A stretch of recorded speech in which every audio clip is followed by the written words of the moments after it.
आखिर क्या है ऐसा इस भानगढ़ के किले में जो सब इतना डरते हैं वहां जाने से? कहते हैं कि वहां पर अभी भी रानी रत्नावती की आत्मा भटकती है। बहुत सारे लोग जो वहां गए लेकिन फिर वहां से वापस लौटकर नहीं आए, इसलिए 6 बजे के बाद वहां एंट्री भी बंद हो जाती है। रात के समय कोई वहां नहीं जा सकता। वही फालतू की बकवास कहानी। खामखा लोगों ने उस किले को इतना फेमस किया हुआ है। जब तक मैं अपनी आंखों से ये सब देख नहीं लेता, मैं ऐसी किसी बात को नहीं मानूंगा। ठीक है, तो फिर चलो हमारे साथ भानगढ़। तुम्हारा शक भी दूर हो जाएगा और सबके लिए एडवेंचर भी हो जाएगा। वो लोग अगले ही दिन लगभग 2 बजे गाड़ी में बैठे और भानगढ़ के लिए निकल गए। उनके शहर से भानगढ़ लगभग 2.5 से 3 घंटे की दूरी पर था।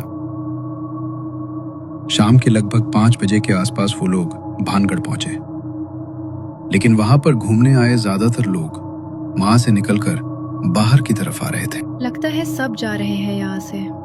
यहाँ का खौफ ही ऐसा है कि किला बंद होने से पहले ही लोग खुद किले से बाहर आ रहे हैं। लोग तो होते ही डरपोक है। चलो हम अंदर चलते हैं। वो लोग किले के अंदर जाने लगे। तभी वहां के गार्ड ने पीछे से आवाज लगाकर उन्हें रोक दिया। 5 बज रहे हैं। 6 बजे किले को बंद करने का टाइम हो जाता है, तो 6 बजे से पहले बाहर आ जाना। ठीक है अंकल, आप चिंता मत करो, हम आ जाएंगे। गार्ड को आश्वासन देकर वो पांचों अंदर चले गए और 6 बजे तक किले में इधर उधर घूमते रहे, मगर तब तक उन्हें वहां कुछ भी महसूस नहीं हुआ। वहां हल्का हल्का अंधेरा छाने लगा। तभी वहां उन्हें किसी के कदमों की आहट सुनाई दी। एक बार को तो वो सब डर गए, मगर जब उन्होंने मुड़कर देखा तो गार्ड वहां के सब रूम्स को चेक कर रहा था। अगर इस गार्ड ने हमें यहाँ पर देख लिया तो बिल्कुल नहीं रुकने देगा हमें यहाँ पर। इससे छिपना होगा हमें। वो लोग कमरों के अंदर जाकर वहां से सबसे अंदरूनी हिस्से में छिप गए। गार्ड को जब वहां कोई नहीं मिला तो वो भी वहां से वापस बाहर आ गया। चलो, वो गार्ड भी यहाँ से चला गया। अब हम आराम से यहाँ रुक सकते हैं।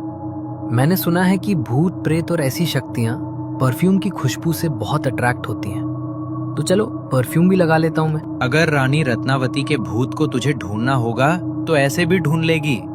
उसके लिए तुझे ये परफ्यूम लगाने की जरूरत नहीं है। मजाक छोड़ो यार। देखो, हम यहाँ पर रुक रहे हैं वो तो ठीक है, लेकिन ऐसी चीजें करके तुम यहाँ पर भटक रही शक्ति को उकसाओ मत। अरे चुप करो यार तुम। यहाँ पर तुम्हारा लेक्चर सुनने नहीं आए हम। पूजा ने वरुण को समझाने की कोशिश की, लेकिन वरुण ने अपनी शर्ट पर खूब सारा परफ्यूम स्प्रे कर लिया। जैसे जैसे वक्त बीतता जा रहा था, वैसे वैसे वहां अंधेरा गहराता जा रहा था। कुछ देर तक तो वहां पर उन्हें कुछ भी महसूस नहीं हुआ, मगर कुछ देर बाद वरुण ने अपने बैग से एक मिठाई का डब्बा निकाला और उसमें से एक मिठाई का टुकड़ा निकालकर जमीन पर रख दिया। ये क्या कर रहा है तू? कहते हैं कि मिठाई की खुशबू से आत्माएं बड़ी आकर्षित होती हैं, तो बस बुला रहा हूँ रानी रत्नावती को। वरुण ने जैसे ही ये बात कही, जमीन पर रखी वो सफेद रंग की मिठाई अचानक से काले रंग में बदल गई और उसमें से सड़े हुए मांस जैसी दुर्गंध आने लगी। और अचानक से वहां किसी की पायलों की आवाज उन्हें सुनाई दी। ये क्या हो रहा है? पायल की आवाज सुनी तुम लोगों ने? हाँ, पायल की आवाज तो मैंने भी सुनी। तभी वहां आने वाली पायल की वो आवाज इतनी तेज हो गई जैसे पायल पहनी हुई कोई औरत सीधे उनकी तरफ ही आ रही हो। वो पांचों बुरी तरह डर गए और वहां से निकलने के लिए बाहर की तरफ भागने लगे। बाकी सब तो उस कमरे से निकल गए, लेकिन एक पत्थर से वरुण का पैर टकराया और वो वहीं गिर पड़ा।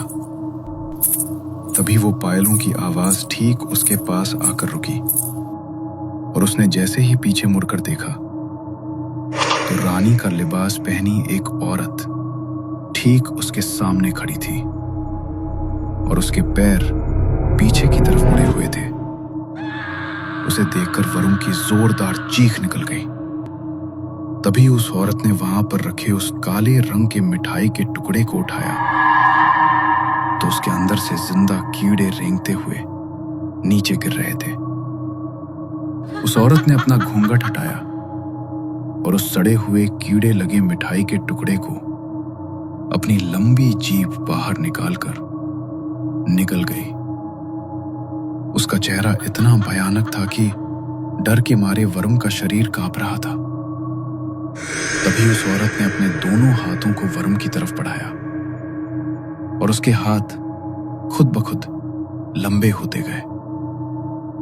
लेकिन इससे पहले कि उसके हाथ वरुण की गर्दन तक पहुंचते, उसके दोस्तों ने उसको पैर से पकड़कर उसे बाहर की तरफ खींच लिया और उसे लेकर वो वहां से भागने लगे। इस किले के बारे में हमने जो सुना था वो बिल्कुल सच है। आज भी यहाँ पर रानी रत्नावती की आत्मा भटक रही है। अरे भाई, नाम मत ले उसका, बिल्कुल सामने थी वो मेरे। अगर तुम लोग मुझे नहीं खींचते तो आज रात मेरा तो खेल ही खत्म हो जाता। मां से निकलने के लिए वो पांचों फुल स्पीड में दौड़ रहे थे, मगर तभी फिर से उनके कानों में पायल की छन छन की आवाज पड़ी और उल्लुओं का एक झुंड और तेजी से उड़ता हुआ